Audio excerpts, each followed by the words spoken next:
It's one small step for man, one giant leap for mankind. I have a dream. One day, this nation will rise up, live out the true meaning of its creed. We hold these truths to be self-evident that all men are created equal. The world will little note nor long remember what we say, but it can never forget what they did. Ask not what your country can do for you. Ask what you can do for your country.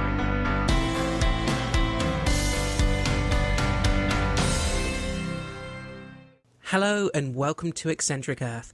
I'm your host, Amy Walker, and joining me this week to delve into a story from history is my guest, Glenn Jakeman. Hello, how are you? Hi, I'm good. How are you? Yes, not too bad, not too bad. Just getting over a horrible cold, so we're getting back to feeling like human again. Good. Well, hopefully we can help you feel better with a fun story from history, which this is not fun at all, so I don't know why I said that. You're being a good sport, though, not only for coming on the show, but also for letting me give you a subject that's not going to be a walk in the park compared to some we've had. Well, to be fair, 90% of history is awful. You do find that, I did history at school, I did history at college, and I did history at university, and you will find that most of history is not happy fun times. Yes, and that's something that we like about history on this show is we don't want to shy away from those, because history is awful, but it can teach us a lot of things, and whilst this story has some horrible stuff happen in it, it's also one of the most inspiring people I've ever heard of. Mm-hmm. But I mean, they do say that, obviously those who fail to learn the lessons of history are doomed to repeat it. So I think I do find in the current sort of climate that we find ourselves in 2018, a lot of people would rather not hear about horrible things. And while, nobody wants to hear about horrible things, if you cocoon yourself too much, then you're just going to go down the same route that our forefathers did. Yeah. So there you go. Ooh, philosophising on a Thursday night. There you go. Well, as listeners may have seen in the episode description, there is a content warning on this episode. There are some graphic and disturbing moments coming up. If you didn't see that, this is your warning now, so that you can't be taken by surprise. And you've seen the title as well, so you might even know the subject, whereas poor Glenn has no idea what he's in for. But without further ado, I can start the story, and hopefully we'll all get through it together. Okie doke, there we go. It's a bonding experience. Exactly. Mary Vincent grew up in Las Vegas with her parents, both of whom worked in local casinos. Her mother, Lucy, was a casino dealer, and her father, Herb, was a gambling machine repairman. In 1978, at the age of 15, Mary ran away from home with her boyfriend and moved to California. After her boyfriend was arrested for allegedly raping a high school girl, Mary decided to return home. As you do. Yeah, I can't blame her for running away from him. Unfortunately, she didn't have any money, so she chose to hitchhike back to Nevada. Oh dear. Yes, unfortunately this is the 70s where everyone seemed to hitchhike. Yeah, these days nobody hitchhikes. Yeah, please nobody ever hitchhike. No, that's a stupid thing to do. During her journey through Berkeley, on the 29th of September, a van pulled over to offer her a ride. The van was driven by a man called Lawrence Singleton, described as a balding, middle-aged man whose blue jumpsuit was stretched over a beer belly. He was a former merchant seaman. He was a heavy drinker who'd been convicted to contributing to the delinquency of a minor. Mild-tempered enough when sober, he was reported to turn vengeful when he'd had enough to drink. Singleton told Mary that he had room in the van for one passenger. Two young men who were hitchhiking close to Mary could see into the back of the van and could see that it was empty. They told Mary not to go with him. Despite these warnings, Mary got into the van. When in the van, Mary pulled out a cigarette and lit it. When the smoke made her sneeze, she felt a hand on the back of her neck. "Let's see if you're sick," Singleton said, pulling her towards him. She jerked away from him and settled against the door out of his reach. A short while into the drive, Mary fell asleep. When she awoke, she noticed that they were not heading in the right direction. Panicked, she grabbed a pointed surveyor stick that was sitting beside the passenger seat and pointed it at Singleton, demanding that he turn the car around. He told her that he had made an honest mistake and had turned down the wrong road. "I'm not going to hurt you," he said, turning the van around and heading back the way they had come. Yeah, that tends not... If you have to say it, then it's a good chance that it's probably not going to happen. Yeah, it's one of those things. Whenever people really feel the need to point something out, yeah, it's normally something that they are going to do or have done. Yeah. It's like if someone comes up to you and says, "Hi, nice to meet you. I don't drown puppies." They've probably drowned puppies. Yeah. I'm not going to punch you in the face. I don't plan to brutally murder you and put you in the foundations of a house. It's like, that's oddly specific. Yeah. A short while later, he pulled the van over, telling Mary that he needed to pee and couldn't wait until the next service station. He climbed out of the van and walked into the bushes. Mary, feeling like something wasn't right, noticed that her shoelace was untied. Thinking that she may have to try and run away from the older man, she got out of the van so she could tie her laces. As she got out, Singleton walked up behind her and hit her over the head with a sledgehammer. The blow didn't kill her, but knocked her unconscious. When she woke up, she was in the back of the van, stripped naked. Singleton forced her to perform oral sex on him, telling her that he would kill her if she didn't. After he raped her orally, he tied her hands behind her back and raped her again. He would rape her several times throughout the course of the night, only stopping when the sun came up. I asked why he was doing this. There was no response. He raped me a few times, probably about 6 times, and he fell asleep, but I couldn't get away because I was completely tied. I wanted to die. That was the worst feeling I've ever felt. That's all I was thinking. Please, God, kill me now. Can't handle it.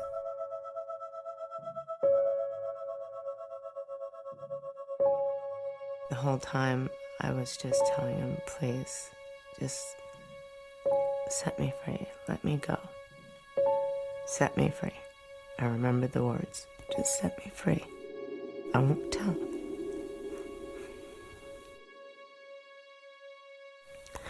And he kept raping me till the next day. And I was awake the whole time. And I was awake till I saw the sun starting to rise. In the morning, he pulled her out of the van. Mary begged him to set her free, promising that she wouldn't go to the police. He turned to her and said, "You want to be free, I'll set you free." Reaching into the van, he pulled out a hatchet. Grabbing hold of her, he swung the hatchet onto her right arm, cutting it off just below the elbow. Mary screamed and tried to get away from him, but Singleton continued his assault, taking hold of her left arm. He hacked at her arm as Mary tried to kick at him, trying to break his grip. She fell to the ground and looked up at Singleton, who was shaking his arm around, trying to loosen Mary's severed hand that still had hold of him. Beaten, repeatedly raped, and with both arms hacked off, Mary was picked up and carried to the edge of the road.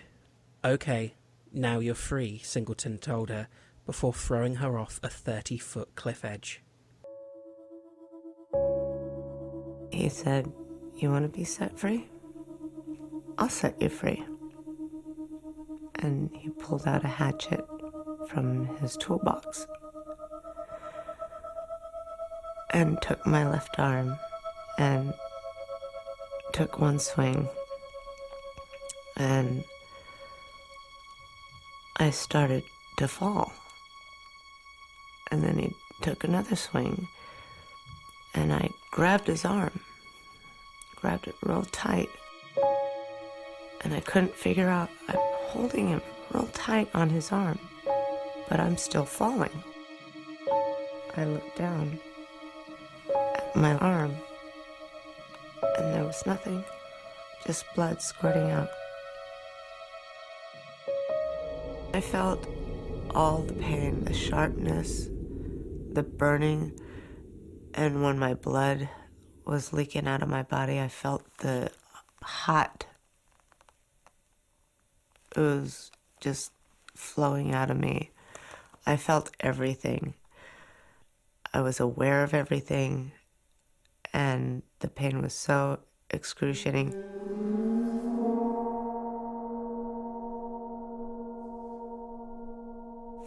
And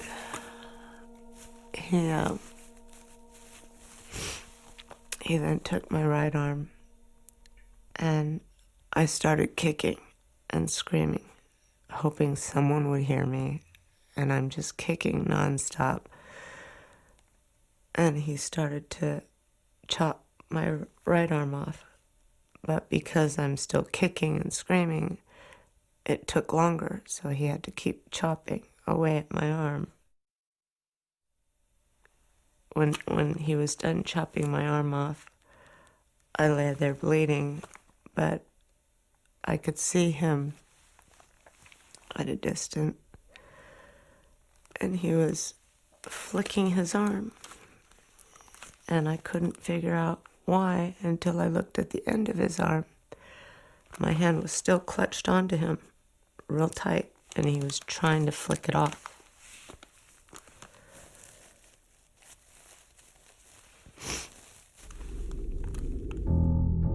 At that point, he started to drag me, and I think he thought I was dead because I just lay still and didn't move. And he threw me off a 30-foot cliff. The fall knocked her unconscious once again and also broke several of her ribs. It didn't, however, kill her. Unsure if Singleton had left or if he was still around, Mary lay at the bottom of the ravine, fighting the urge to fall asleep. Mary would later say that a voice in her head told her not to fall asleep. She said that she knew that he would do this to another girl, and that she couldn't let that happen. He's probably already done it a few times, I would imagine. Yeah, this doesn't seem like the sort of thing someone does as a first kind of offence. Pressing her mutilated arms into the mud, she used the wet dirt to cover her wounds, preventing further blood loss. Mary spent the next several hours dragging herself out of the ravine that she had been thrown into, eventually making her way back up to the road by the time night had fallen. Having heard the sound of traffic during the day, Mary knew what direction to head in order to reach the main road. Walking in the dark with only the light of the moon to show her way, Mary walked for hours. When a convertible approached, 2 young men were inside, their headlights revealing a naked, blood-covered young woman missing both of her arms. She called out to them for help, but they were too frightened and sped away. Fortunately for Mary, a second car soon came along. The car was driven by a young couple on their honeymoon who were lost. Seeing the wounded teen, they stopped immediately, got her into the back seats, wrapped her in towels, and drove as fast as they could to a nearby airport, where they called for an ambulance. Her wounds were so grave that Mary was taken to hospital via helicopter. By the time she reached hospital, she had lost half the blood in her body. Blimey. The first thing she said to the hospital staff was, "He raped me." Despite horrific injuries and the severe emotional trauma, Mary remained very calm while speaking to police, and was able to give such a detailed description to police sketch artists that Singleton was almost immediately identified. A neighbour of Singleton, whose name was removed from newspaper reports, but described as a housewife and bowling aficionado, saw the police sketch on the news and knew without doubt that it was her neighbour. She immediately called the police. In the months following her attack, Mary began the long road to recovery, being fitted for prosthetics for her missing hands, and even returned to school. When the trial began in 1979, Singleton told the court that he was innocent. He said that Mary was a $10 a night whore, that he had picked up along with another hitchhiker. He said that it was this hitchhiker, Larry, was the one who attacked Mary whilst he was passed out drunk. Mary, who was still recovering both physically and psychologically from her ordeal only 6 months before, took the witness stand. She told the court about her attack, going into detail about the events. She made it clear that Singleton was the one responsible for her horrific injuries and sexual assault, completely destroying his defence story. As Mary left the witness stand, she passed close to Singleton, who leant towards her and whispered, "I'll finish this job if it takes me the rest of my life." He sounded lovely. Yeah. He sounds great. You definitely get him to play Santa for your Christmas fete. Absolutely. He's definitely that kind of nice older gent. Yes, he's the last of the silver-tongued charmers, he is. Plus, if your defence is, "I didn't do it," and then people in court hear you whisper, "I'll finish the job," you've kind of fucked yourself. Well, yeah. It's probably because he's a mental case. That's probably the reason why. True, yeah. Mental case is kind of the only explanation for what he did. Well, it's psychopathy, isn't it? He thinks he's above everything. That's classic sociopath behaviour, is that? I'm above all this. The rules don't apply to me.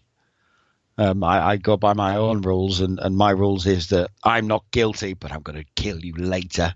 Fortunately, though, Singleton was found guilty by the jury. He was charged with rape, kidnapping, mayhem, attempted murder, and sodomy. The judge gave him the maximum sentence possible for each of these crimes. How long do you think that would total? I'm guessing not long, because there was no murder. I'm thinking because there was no murder, and because basically, hey, it's a woman in the 70s, so 20 years. Oh, you're being hopeful. He was sentenced to 14 years. Yeah, I knew it wasn't going to be long because it's attempted murder. It's not murder. Yeah, it's like that. It's that fine line between murder and manslaughter in this country. Oh, it wasn't premeditated, so it's not as bad. Oh, well, that's fine then. Yeah, he didn't plan it, so you know. This person will only kill you in a spur of the moment rage. They're not going to plan it ahead of time, so they're fine. Exactly. I would feel safer with the person who plans it. Yeah. Because it generally is just cold, emotionless, and 9 times out of 10, one person they're after.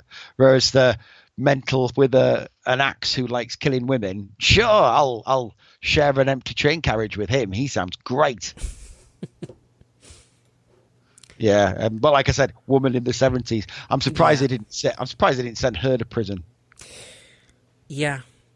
So it's your fault, bitch. Prison. I think it's a case of if he hadn't have did what he did after the rapes, and she was just a rape victim, he probably wouldn't have got anything. I think the fact that she turned up to court missing arms, is the only reason he was found guilty. He would have got something. It wasn't. It's not that bad that they would see rape as, it's not that bad, because at the end of the day, yeah, it is that bad. And if nothing else, the sodomy charge would carry a hefty sentence anyway, because this is back in the 70s when sodomy, sodomy, that means gay people, and which isn't even fucking true anyway, but but that's that 9 times out of 10 that will have been the reason that that carried a heavy sentence, because you know how them gays love sodomy, right? Straight people couldn't possibly do anything like that. It's ridiculous. Yeah, straight people would never do that. No one check porn. Yeah, no one check any porn whatsoever. 90% of which is anal sex. Seriously. I mean, if there was no such thing as sodomy with straight people, then why the hell would anyone bleach their anus? Oh, dear. That must be an interesting thing, right? That's a weird conversation. So, weird segue from the story into anal bleaching, but I like it. I don't like anal bleaching. No, that's not what I meant. You heard it here first, folks. That's what she's into. Oh, And I am so glad I have the power to edit myself. Which only makes it truer. Oh, dear. Oh, God, I'm going to have to leave that in then, aren't I? Otherwise, I'll know. The judge presiding over the case said that if he was able to, he would have sentenced Singleton to life without parole. He said, "If I had the power, I would send him to prison for the rest of his natural life." So I'm guessing they even then didn't have the death sentence in California. That because otherwise, yeah. I'm guessing just doesn't strike me as a death sentence kind of place. It shows how shocking the law is in some of those ways, where he was found guilty and the judge could tell what kind of awful person he is, but his hands are tied. He can't give him more than 14 years. Yeah, I mean, in a way, it's a good thing, I guess, that you can't just have judges or people making sort of arbitrary decisions, because that's what the law's there for. But on the other hand, it is frustrating. Yeah, when it's really needed, and in cases where the sentences need to be harsher, it kind of falls short. But I think did they have? I'm pretty sure they have more leniency with that now. I'm pretty sure they do. And it's because of things like this, sort of these extreme cases. Yeah. That the law. That's how the law grows. That's how the law changes, and it's going to happen a lot in Britain at the moment because of the case that's going to happen with the 78-year-old guy who killed the guy who was trying to burgle him. You're going to have these cases where the law is going to be tested, and the law is going to have to set a precedent, and that's a good thing. It might not seem like it at the time, but it is a good thing that the law isn't set in stone, that it does need to be tested. It does need to have precedent set. And this is, I'm guessing, one of those things. Yeah. As well as having found Singleton guilty, Mary won a civil judgment worth $2.56 million. However, as Singleton was unemployed and had only $200 savings, she did not receive a penny. No. Singleton was sent to San Quentin prison to serve out the term of his sentence. Ouch. It was during this period that a scheme was put into place where prisoners were able to have time knocked off their sentences if they worked whilst incarcerated. Singleton worked as a teaching assistant in the prison classroom. Sure. At least it wasn't a classroom with children. Thanks to this, as well as good behaviour, he became eligible for parole after just 8 years. Singleton was paroled to Contra Costa County in California, but no town would accept his presence. According to Time magazine, as authorities attempted to settle him in one Bay Area town after another, angry crowds and Tampa's chapter of Guardian Angels led protests, screamed, picketed, and eventually prevailed. Guardian Angels, blimey, I haven't heard that in a while. Yeah. Do you remember them? I don't remember them myself, but I've seen things with them. I remember them. It's something that was weird. Yeah, I don't think we have anything close to that anymore. No, vigilantes at the end of the day. I'm guessing you're a lot younger than me. I'm 41. Oh, I'm very old. So I remember the 80s very clear. I remember them coming over here and trying to establish themselves on the tube in London. And didn't last long because we're not that sort of country. We certainly weren't back in the 80s. But yeah, Guardian Angels. It's a weird thing. In Rodeo, about 25 miles northeast of San Francisco, a crowd of approximately 500 local protesters were up in arms and forced officers to move Singleton under armed guard from a hotel room. Authorities tried housing him across the street from Concord City Hall, but that was met with protests and failed as well. He was removed from one apartment in Contra Costa County in a bulletproof vest after 400 residents surrounded the building to protest a decision to place him there permanently. With nowhere willing to accept him and public opinion that he should not be freed from prison, the state governor ordered that Singleton be placed in a trailer on the grounds of San Quentin for the duration of his 1-year parole. The outrage at his sentence resulted in legislation, supported by Mary Vincent, which prevents the early release of offenders who have committed a crime in which torture is used. The 1987 Singleton's Parole led to a passage of California's Singleton Bill, which carries a 25 to life sentence. There we are. Yeah. So the law tested and the law was changed and it set precedent. So yeah, there we go. That's how it's supposed to work. The leniency of the legal system shocked and outraged many. One journalist who interviewed him remarked, "What was most surprising to me, however, was not his sentence. It was that Larry Singleton had worked his crimes around in his mind so completely that he did not warrant punishment at all." Yeah, that's psychopathy, is that? Yeah. It's where, it's like, law does not apply to me. I can do whatever I want. Right before Singleton's parole ended, Donald Stahl, the prosecutor at Singleton's trial, said, "I think, if anything, he's worse now. He has not taken responsibility. He lives in a bizarre fantasy land and acquits himself each day. He doesn't accept his guilt and won't resolve never to do it again." So yeah, definitely falling into that category. Oh yeah, definitely. I think in this country, obviously it would be treated different, and I think because they do take that into account, the remorse shown and things like that. And if you don't show remorse, then you go to prison forever. You're never getting out. I think they've got that sort of special Home Office clauses as well, don't they? Where, if you do have somebody who basically doesn't care that they've done what they've done, then the Home Office can say, you're never getting out. Yeah. And it should be more like that. It should be looked at on a case-by-case basis, and not just the laws that were broken, but the people who broke the laws need to be looked at and evaluated. Well, yeah, I mean, it isn't...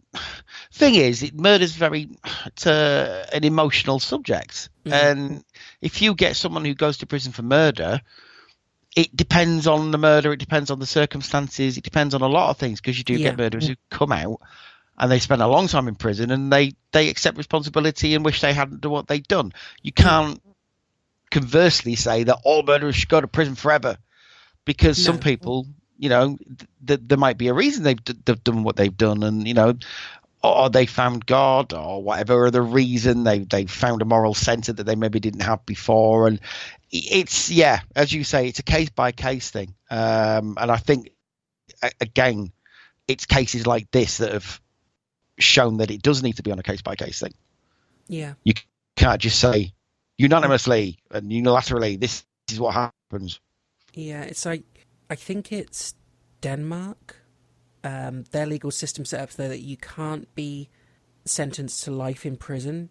The maximum you can get is a 25-year sentence, which at the end of that you get evaluated, and if it's found that it's better to keep you in prison, if, say, you haven't been rehabilitated or you're still a danger, you can then be kept in prison for another 5 years, and then it's reevaluated again. They keep it rolling over like that, which, that's, from what I've seen and read, quite a good system, because it means those people who have served that time and have changed and are sorry for what they've done and want to turn their life around can be released, while those people that really should be there a bit longer do stay in the system. And then you get people who are institutionalized as well. Charles Bronson's a very good example of that. There's no way he's getting out because he doesn't want to come out. He's found that prison is probably the best place for him, and he would rather stay in prison. And you do get prisoners like that. So the other way of looking at it is obviously that it's not an easy thing to say, but it does cost money to keep people in prison. You don't always want them to stay in prison forever. Sometimes they have to get out. Because people aren't willing to pay taxes forever to keep someone inside, unless they are really bad. Obviously, you don't want them out. Like this dude should have been. I'd say a bit more than 8 years should have been. Just a tad, just a bit longer, like forever. But Singleton felt that he was the victim, having insisted upon his innocence during his years in prison and during his parole period. He claimed that Mary had become violent with him, threatening him physically and forcing him to take her where she wanted to go. He claimed that he had only become violent with her out of fear and self-preservation. Because of this, he decided to sue Mary for forcible kidnap for the purposes of robbery. Fortunately, nothing came of this. Good. Yeah, because fucking insult to injury or what? I hacked your arms off, but you were the one that kidnapped me. Yeah. Shortly before his release, his psychiatric evaluation read, because he is so out of touch with his hostility and anger, he remained an elevated threat to others' safety inside and outside prison. In addition, whilst incarcerated, Singleton had written several letters to Mary's lawyer in which he threatened her. After his parole, Mary was terrified that he would come back to finish off what he had started, as he had promised in court. It was during this period that he spoke to reporters about the incident, continuing to claim his innocence. According to Singleton, the psychiatrists did not understand the psychology of a seaman such as he. He told them and the press that he'd been threatened by the 15-year-old hitchhiker. He said that she was a prostitute who kidnapped him after he was nice enough to give her a ride. Then she tried to maim and kill him. Sure. Everything I did was for survival, he wrote in a letter. He wanted everyone to believe that he was the victim, not the girl. But that did not mean he hated prostitutes. Sailors, he said, are never hostile to prostitutes. What the fuck? Yeah, I saw that quote and it's like, that has to go in just for the sheer what the fuck. Yeah, you know that old saying, right? You've heard that old saying. Sailors are never mean to prostitutes. Yeah.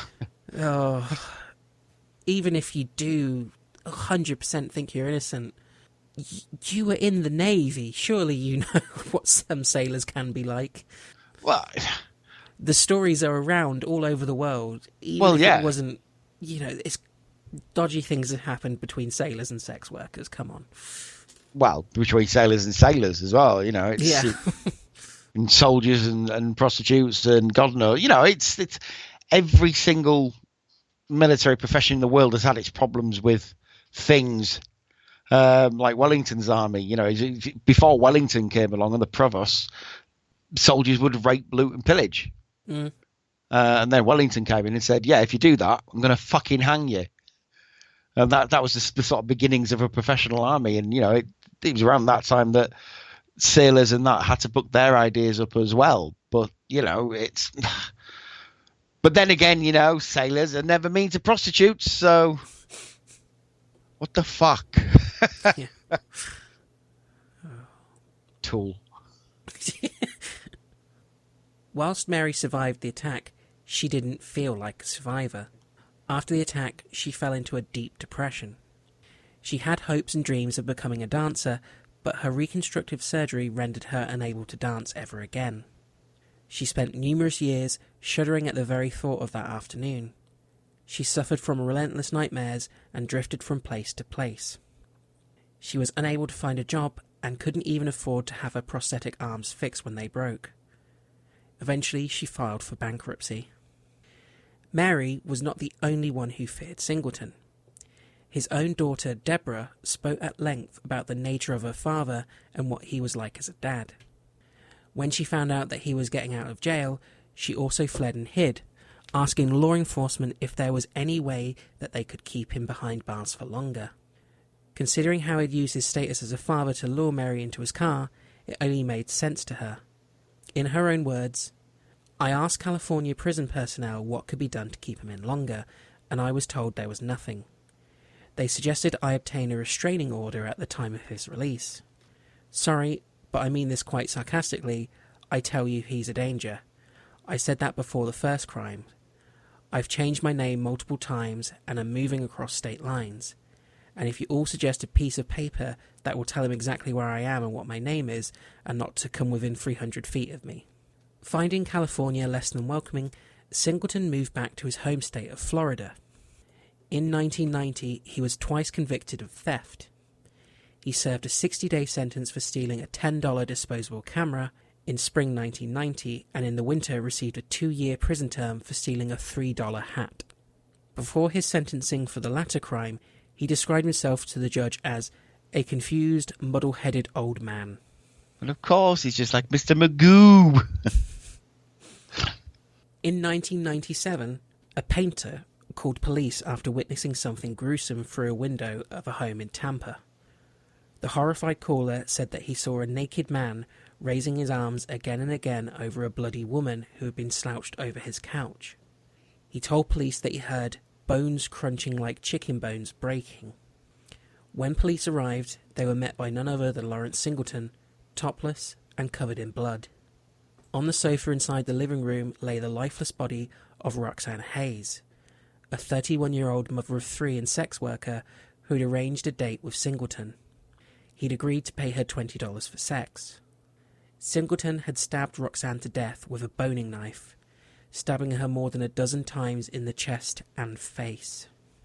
When Mary learnt of the murder of Roxanne and that Singleton would once again be on trial, she knew that she had to face him again. Although she wasn't required to testify at his trial, she felt that she had to do it. Mm-hmm. I was raped. I had my arms cut off. He used a hatchet and left me to die, she told the stunned courtroom as she pointed towards Singleton with her prosthetic hook. Assistant State Jay Pruner said that the brutality of Singleton's attack on Mary and the violent murder of Roxanne are the reason that it was recommended that Singleton be sentenced to death. 20 years ago, Mary Vincent got into a van with Mr. Singleton. Some 20 years later, Roxanne Hayes got into Mr. Singleton's van. She, unlike Mary, did not survive the meeting with Lawrence Singleton, he told the court.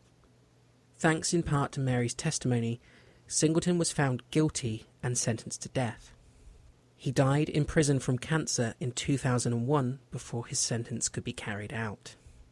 Since the death of Singleton, Mary has gone on to form a family with 2 sons, Luke and Alan, and her boyfriend and permanent bodyguard, Kurt. She has also found a passion for art and spends much of her time creating portraits, many of which depict strong, heroic women. One last thing, I did find a picture of Mary. Sadly, she's preparing chicken, and on the counter next to her is a Fox News mug, and I'm like, oh. I really hope that's just a complimentary one. You're not an aficionado of Fox News now, Mary, because I kind of like you. Yeah, but, hopefully it's one they just popped in there because it was for Fox News or something. Fox, exactly.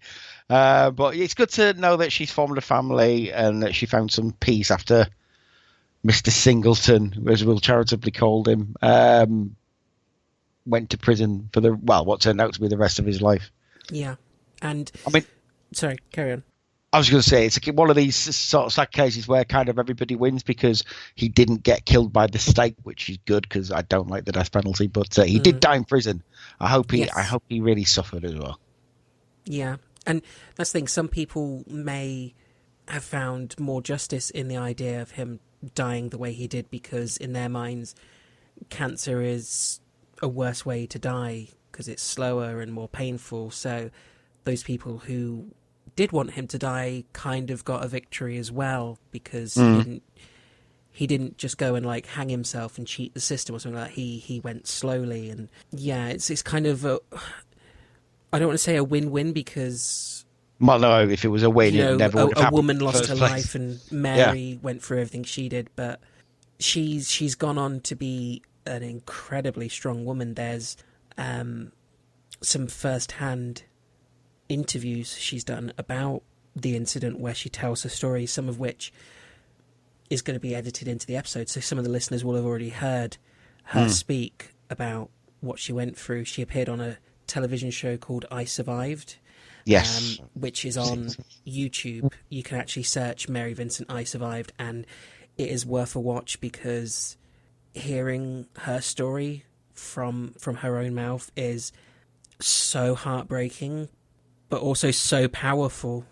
It's on one of the crime channels over here as I Survived. I've never watched it, but I've seen it on the TV listings. So if you're in the UK and you have Freeview, I think it's on one of those channels. Ah, okay. I'm going to have to check that out myself and put it on record because whilst it's not an easy show to watch, it's normally full of stories like Mary who fill you full of awe, like these people's ability to go through these horrific traumatic experiences. Like everything Mary went through, she was a 15-year-old girl. Mm-hmm. If that was me at 15, I'd have laid in the bottom of that ditch and I'd have died. I wouldn't have had the strength to do what she did, and survive, and then to face him in court twice as well. Yeah, I mean, I'd be interested to know if she got any sort of faith, because sometimes that can. I mean, I'm completely faithless heathen, but I have noticed sometimes that people with some sort of faith in something, they tend to find inner strength sometimes. Not always. But obviously, you know, with growing up somewhere like California in the late 70s, I'd be interested to know, and not just Christian, any kind of faith really. But yeah, I'd be interested to know whether she's got any sort of belief system that helped her cope with it, or whether it's just a lot of therapy. Yeah, I'm guessing a lot of therapy. She certainly had PTSD from what you were describing. Yeah, unsurprisingly. There's interviews I read with her even quite recently after Singleton ended up dying, so she's moved on even further, and she says she still wakes up in the night screaming, and her boyfriend ends up being thrown out of the bed because she's waking up in a panic. So it still affects her to this day, which I'm not surprised about. No. I think it's something that you would never be able to get over, but you know, she's found herself a family and is creating art and telling her story so that others can know that, first of all, hitchhiking is dangerous and you should never do it, but also you can survive these horrific things and you shouldn't give up. And I only found out about this story a couple of days before recording, but I've looked into it so much because I think she's one of the most amazing people I've ever heard of. Definitely. So if people enjoyed this episode, if they enjoyed listening to us talk, where can they find you online, Glenn? They can find me. I'm on Twitter at Cymru Nerd Cave. So Cymru as in Wales, as in the Welsh name for Wales, and then Nerd Cave as in a nerd cave. I'm also on Facebook. My name's Glenn Jakeman on there. Please send me a message that you know me from here, and then I'll be able to add you, because I don't tend to add many people that I don't know. Understandable, because I'm a miserable old unsociable git, basically. I also do a podcast of my own called Back to the 80s. It's lighter than this one. But yeah, we tend to talk about sort of 80s pop culture and sort of films, movies, TV shows, that kind of thing. Mainly from a UK perspective, because surprise, surprise, I'm from the UK, so I know more about that than America. But you can find that it's btte.libsyn.com. We do have a Twitter on that one at bttepod as well. And you should definitely go and check the podcast out, because it is a lot of fun. And yeah, if you can, go follow Glenn online, because you put out some good tweets. Yeah, well, I try and every night put sort of a TV show, a song from the 80s and a thing from the 80s. So, for example, this week we're doing Visionaries. So we're doing a Visionaries cartoon every day. And the theme this week is Easter, because it's just been Easter. I don't know if anybody had noticed.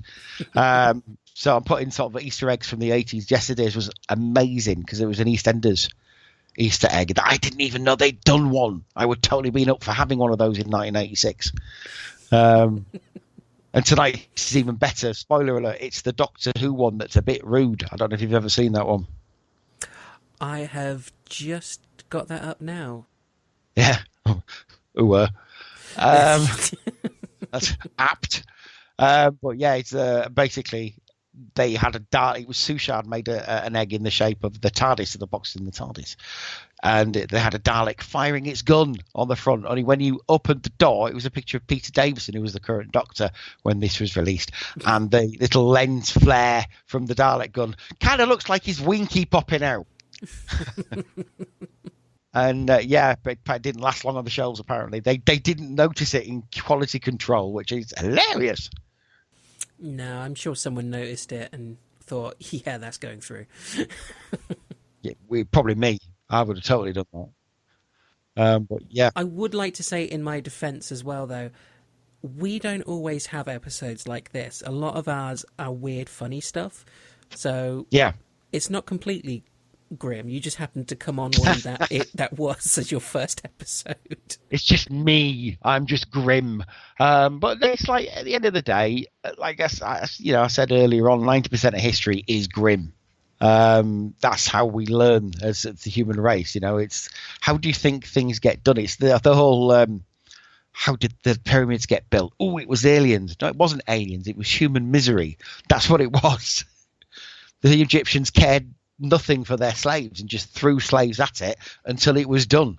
And that's how history is. That's how history works.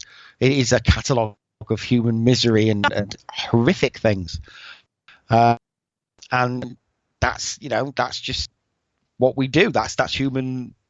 At the base level of it, human beings aren't particularly nice. And we're getting better. I think in the last 100 years we got better than we were, but it took 2 massive world wars and 2 nuclear blasts to do it. But we will learn. Yeah. Otherwise, Star Trek won't happen, and that has to happen, right? Let's keep our fingers crossed that it does. I prefer to think that we will get through it, but sadly, life is the one thing that we will not escape. None of us will. So it's best to be nice to each other while we're here, I think. Don't be a Lawrence Singleton. Be a Mary. Yes, definitely. I think it's if the you message can that be one of those two, always be Mary. Be a Mary Vincent, I think. Don't be an arsehole like Larry, and die alone in prison of cancer. Yeah, no one wants that. No, not even Lawrence. No. He would much rather be out murdering prostitutes, apparently. So, Yeah.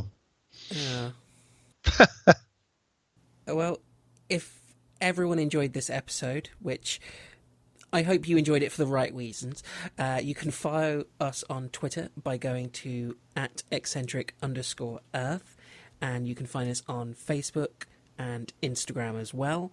All of our social media are kept up to date with information about upcoming shows and new releases, and we do try to tweet out little history facts and tidbits of information that we found interesting. You can also find us on YouTube as well, where you can subscribe to our channel and listen to our show that way.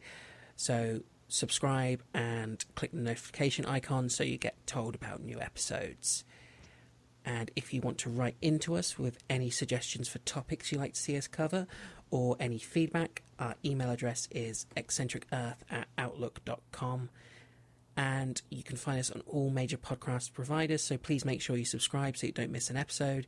And please leave us a review if you feel like it, because it helps us get new listeners and helps us grow and find new audiences. It really does. Yeah. Well, thank you, Glenn, for coming on. It's been an absolute pleasure to have you. Hopefully the experience wasn't too bad for you and you'll come on again in the future. I'd love to. It's been brilliant. It's great. Well, thank you everyone for listening, and we'll see you all next time. Bye. Right. Bye for now. I didn't feel relief when he had died. I needed to know what was in that dark soul of his. I felt that I was robbed of that opportunity. But because of my sons, I saw the relief on their faces that made me realize, okay, that's good enough closure for me. I don't have to worry about my sons' lives anymore.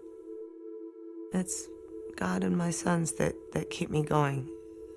They keep me loving life more than most people. I appreciate it more, and I'm just glad that I'm given another chance at life, that I didn't die.